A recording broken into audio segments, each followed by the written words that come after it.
नमस्कार, मैं डॉक्टर चित्रा हिंदी विभाग से ज्योति विद्यापीठ यूनिवर्सिटी आज आपके सामने विषय पर चर्चा करने जा रही हूँ। आदिकाल एक परिचय, जो हिंदी साहित्य के इतिहास का एक भाग है। हिंदी साहित्य के इतिहास का काल विभाजन सर्वप्रथम आचार्य रामचंद्र शुक्ल ने किया। ये सबसे अधिक प्रमाणित काल विभाजन है। इनके अनुसार हिंदी साहित्य को 4 कालों में विभक्त किया गया है। आदिकाल, जिसे हम वीरगाथा काल कहते हैं, जो सन 1000 से 1325 तक माना जाता है। जिसके उपरांत पूर्व मध्यकाल, जिसे हम भक्तिकाल भी कहते हैं, वह सन 1325 से 1650 तक माना जाता है। उसके बाद उत्तर मध्यकाल, जिसे हम रीतिकाल भी कहते हैं, जो सन 1650 से 1850 तक माना जाता है।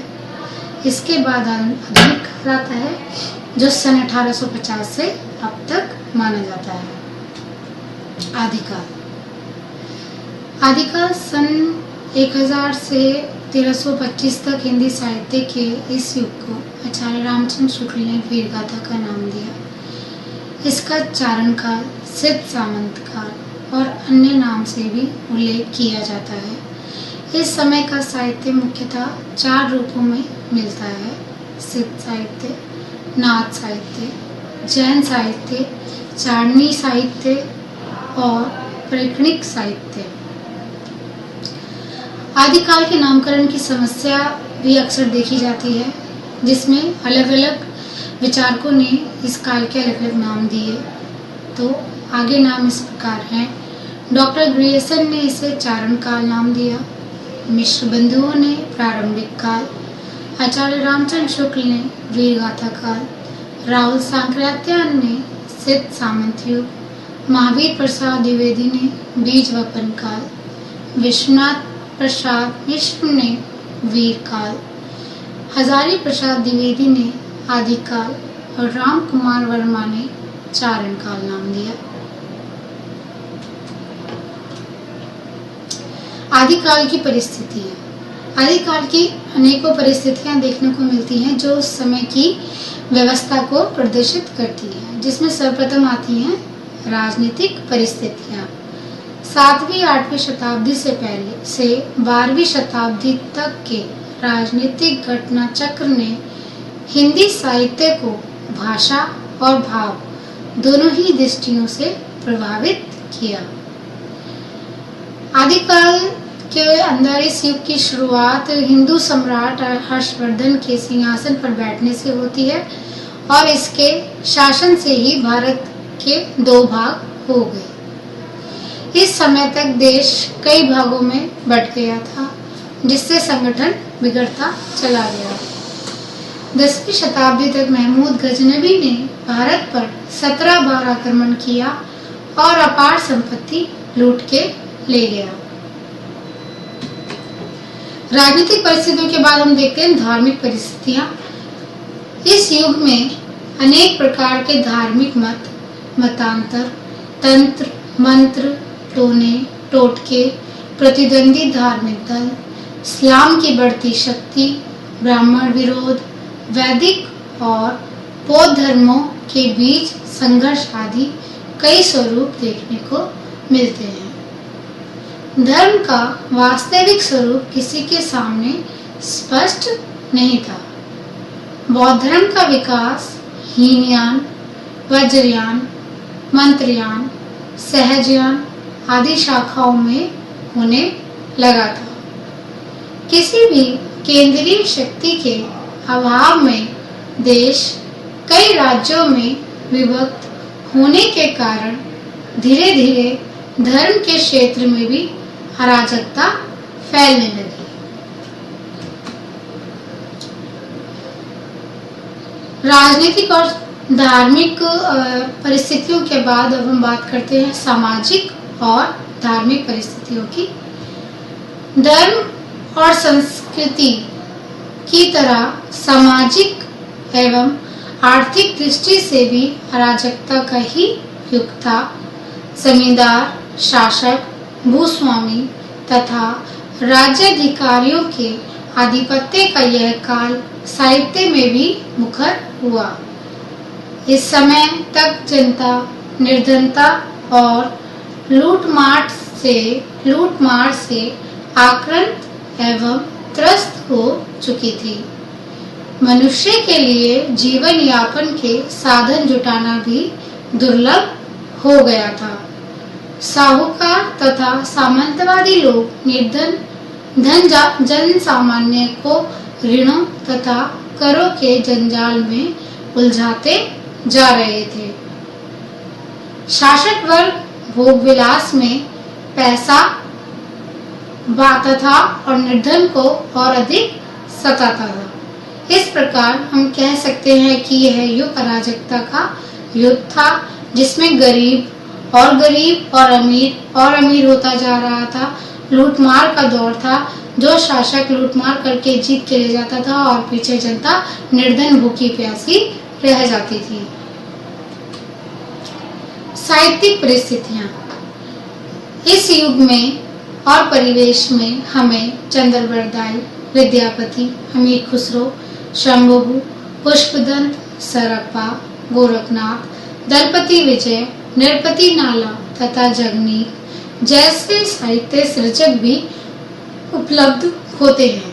ये सारे साहित्यकार ही एक उच्च कोटि के साहित्यकार थे, जिनका साहित्य हमें आज भी पढ़ने व देखने को मिलता है, जो अपने अंदर पूरी एक संस्कृति को संजोए हुए हैं।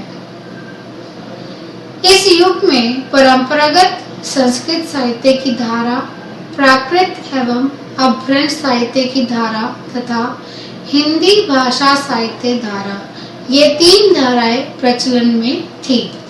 ये तीन धाराओं का अस्तित्व हम साहित्य के अंदर देख सकते हैं, जिन्होंने साहित्य को पूर्ण रूप से प्रभावित किया हुआ था। साहित्य सृजन का माध्यम बनने वाली भाषाओं में वैदिक संस्कृत, पाली, प्राकृत, अपभ्रंश तथा हिंदी भाषाएं अपना पूरा योगदान देती रही।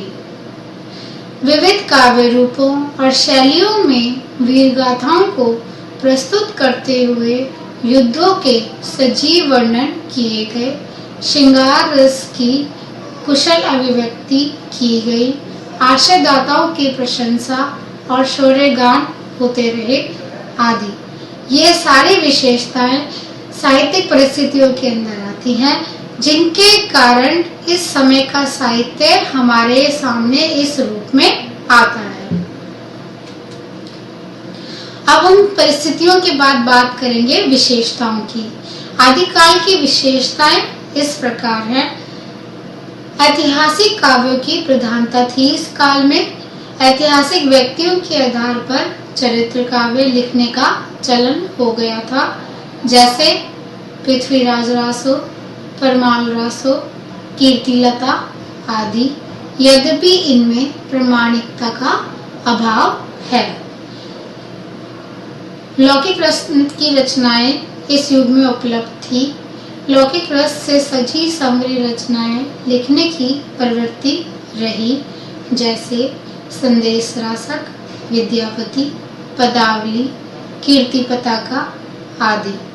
यह सारी रचनाएं अपने अंदर एक उच्च कोटि के साहित्य को समायोजित किए हुए हैं। इसके बाद हम देखते हैं साहित्य के रूप में जो उपलब्ध थी वह थी उपदेशात्मक साहित्य, जिसे हम उपदेश के रूप में मान सकते हैं, जो किसी धर्म से संबंधित थी, जैसे बौद्ध, जैन, सिद्ध और नाथ साहित्य में उपदेशात्मक की प्रवृत्ति है। इनके साहित्य में रुक्षता है। हठ योग के प्रचार वाली रचनाएं लिखने की प्रवृत्ति इनमें अधिक रही। इन सारी रचनाओं के माध्यम से हम उस समय के धर्म को भी भलीभांति जान सकते हैं, जो अपने अंदर हठ योग, टोने टोटके साधना का प्रचलन बताती है। उच्च कोटि का धार्मिक साहित्य। उस समय उच्च कोटि का धार्मिक साहित्य भी उपलब्ध था, जिसमें बहुत सी धार्मिक रचनाओं में उच्च कोटि के साहित्य के दर्शन होते हैं, जैसे परमात्म प्रकाश, भविष्यत कहा, पंचर्यो आदि। ये सारी कृतियां उस समय के धार्मिक साहित्य को हमारे समक्ष प्रस्तुत करती हैं, जो एक उच्च कोटि की कही जा सकती हैं। इस युग की भाषा के बारे में अगर हम नजर डालें तो हमें पता चलता है कि उस युग में 3 प्रकार की भाषाएं मुख्यतः उपलब्ध थी, जिसमें उस समय साहित्य रचा जा रहा था, जिसमें प्रथम है राजस्थानी मिश्रित अपभ्रंश, जिसे हम डिंगल भी कह सकते हैं। यह राजस्थानी मिश्रित अपभ्रंश का रूप है। इसमें रचना करने वाले हैं वीरगाथात्मक रासक ग्रंथों में इस भाषा का स्वरूप देखने को मिलता है, अर्थात जो वीर गाथाएं लिखी गई वह डिंगल भाषा के अंतर्गत लिखी गई। मैथिली मिश्रित अपभ्रंश, इस भाषा का स्वरूप विद्यापति की पदावली और कीर्तिलता में देखने को मिलता है। फिर है खड़ी बोली मिश्रित देश भाषा, इसका सुंदर प्रयोग अमीर खुसरो की पहेलियां एवं मुकरियों में हुआ है। अमीर खुसरो खड़ी बोली में ही लिखते थे, जिसमें उन्होंने अपना सारा साहित्य लिखा। उनके साहित्यों में मुख्यतः पहेलियां, मुकरियां, दो सुखने आदि माने जाते हैं, जिनके वजह से ही उस समय से हम खड़ी बोली का प्रारंभ समझ सकते हैं। इस युग की कृतियों में प्रायः सभी अलंकारों का समावेश मिलता है, पर प्रमुख रूप से उपमा, रूपक, उत्प्रेक्षा, अतिशयोक्ति अलंकारों का प्रयोग हुआ है। इन अलंकारों की सहायता से ही विचारकों की भाषाओं में एक विलक्षण पैदा हुआ, जिन्होंने दर्शक व श्रोताओं को अपनी ओर खींचने का काम किया, क्योंकि अलंकार सदैव कविता या काव्य को अलंकृत करने का काम करते हैं।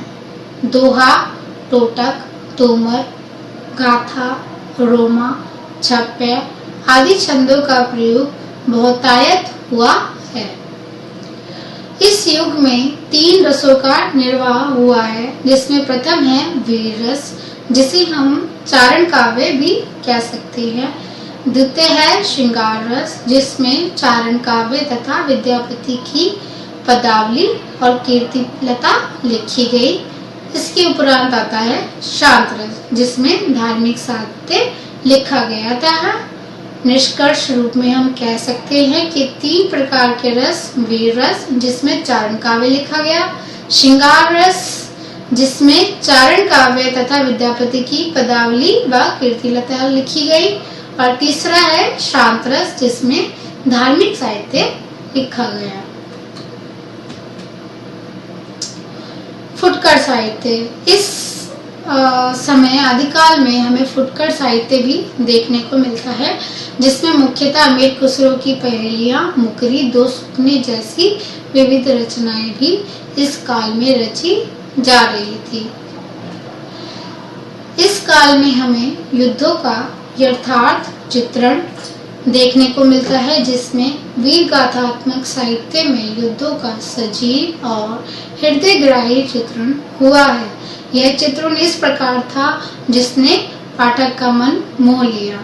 उस समय की जो राजनीतिक परिस्थितियों का था, उसका वर्णन भी हमें इन गाथाओं में पढ़ने को मिलता है, और ये गाथाएं मुख्यतः कर्कश और ओजपूर्ण पदावली शास्त्रों की झंकार सुना देती हैं। आश्रयदाता राजाओं की प्रशंसा, इस समय की जो मुख्यतः रचनाएं व कवि जो काम करते थे, उनका काम मुख्यतः आश्रयदाता राजाओं की प्रशंसा करना था, जिनके बदले में उन्हें कुछ मणियां या जीवन यापन करने के कुछ उपलब्ध साधन मिल जाते थे। उनके युद्ध, विवाह आदि का विस्तृत वर्णन हुआ है, लेकिन राष्ट्रीयता का अभाव रहा। इस समय की मुख्य समस्या यही थी कि इस समय तक राष्ट्रीयता का अभाव था। हर कोई एक दूसरे राज्य को विजय करके उस पर राज करना चाहता था, जिसकी वजह से महाअराजकता फैली रही और किसी केंद्रीय शक्ति का निर्माण न हो सका। पारस्परिक वैमनस्य का प्रमुख कारण स्त्रियां थीं, क्योंकि स्त्रियां और युद्ध दो मुख्य भाग माने जाते हैं। तो इस समय युद्ध भी थे और स्त्रियां भी एक जो वैमनस्य था उसका कारण समझी जाती थी। उनके विवाह एवं प्रेम प्रसंगों की कल्पना तथा विलास प्रदर्शन में श्रृंगार का श्रेष्ठ वर्णन और उन्हें वीर रस के आलंबन रूप में ग्रहण करना इस युग की विशेषता थी। स्पष्टतः वीर रस और श्रृंगार का अद्भुत समन्वय दिखाई देता है। इस समय जो दो रस मुख्यतः हमें देखने को मिलते हैं वह एक तो वीर रस और एक श्रृंगार रस। वीर रस और श्रृंगार रस से पूरा आदिकाल एकदम परिपूर्ण था। आदिकाल की एक अन्य विशेषता है चरित्र नायकों की वीर गाथाओं का अतिशयोक्तिपूर्ण वर्णन करने में ऐतिहासिकता नगण्य और कल्पना का आधिक्य दिखाई देता है। जो यथार्थ परिस्थितियां थी उनका वर्णन कब और कल्पना सौंदर्य का वर्णन अधिक दिखाई देता है। कल्पना और सौंदर्य के माध्यम से इन रचनाओं को रचा गया। चीजों के बारे में विस्तार पूर्वक वर्णन होने की वजह से वर्णनात्मकता का आधिक्य है। प्रबंध काव्य, जिसमें हम मुख्यतः महाकाव्य और खंड काव्य को सम्मिलित करते हैं, एवं मुक्तक दोनों प्रकार का काव्य लिखा गया, जिसके मुख्य रचयिता खुमान रासो, पृथ्वीराज रासो प्रबंध काव्य के श्रेष्ठ उदाहरण हैं। बिसल रासो मुक्तक काव्य का श्रेष्ठ उदाहरण है। इस प्रकार हम देख सकते हैं कि खुमान रासो, पृथ्वीराज रासो प्रबंध काव्य के श्रेष्ठ उदाहरण है और बिसल रासो मुक्तक काव्य के श्रेष्ठ उदाहरण है। इस समय रासो ग्रंथों की प्रधानता रही। खुमाल रासो, परमाल रासो, ये सारे ग्रंथ उस प्रकार के थे जिन्होंने साहित्य को परिपूर्ण करने में सहायता दी, जिनकी वजह से ये साहित्य जाना जाता है। अधिकतर रचनाएं संदिग्ध हैं। इस प्रकार हम कह सकते हैं कि प्रामाणिकता के अभाव में, विचारकों के मत न मिलने के अभाव में अधिकतर रचनाएं संदिग्ध हैं, जिनका पूर्ण रूप से कोई भी निश्चित काल या दिनांक हमें नहीं पता चलता, जिसकी वजह से यह साहित्य प्रामाणिक नहीं महसूस होते।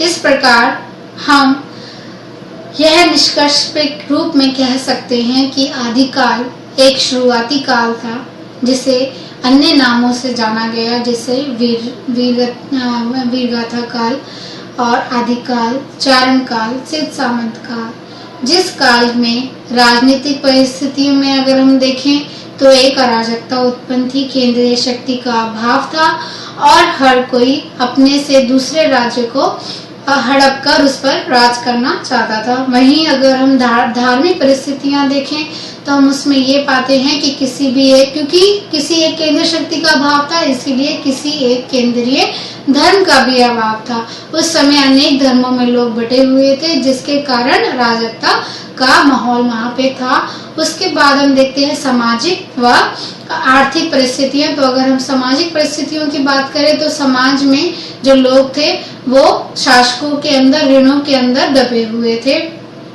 और अमीर और गरीब होते जा रहे थे। वहीं अगर हम विशेषताओं की बात करें तो हम देखते हैं कि विशेषता यह थी कि जो चारण काव्य था वो ज्यादा महत्वपूर्ण था। कवि जो थे वो दरबारी कवि थे, वो कवियों के दरबार में रहते थे, कवि राजाओं के दरबार में रहते थे और वहाँ पे उनको प्रसन्न करने के लिए, उनमें वीरता का तेज उत्पन्न करने के लिए वो वहाँ पे कविताएं करते थे। और जो स्त्रियां भी उस समय महत्वपूर्ण भूमिका अदा करती थी। इसके अतिरिक्त जो खंड काव्य और जो महाकाव्य लिखे गए वो आज भी हमारे सामने उपलब्ध हैं, जो उस समय के साहित्य को हमारे सामने प्रस्तुत करते हैं, उस समय की परिस्थितियां, उस समय के रहन सहन, उस समय की संस्कृति को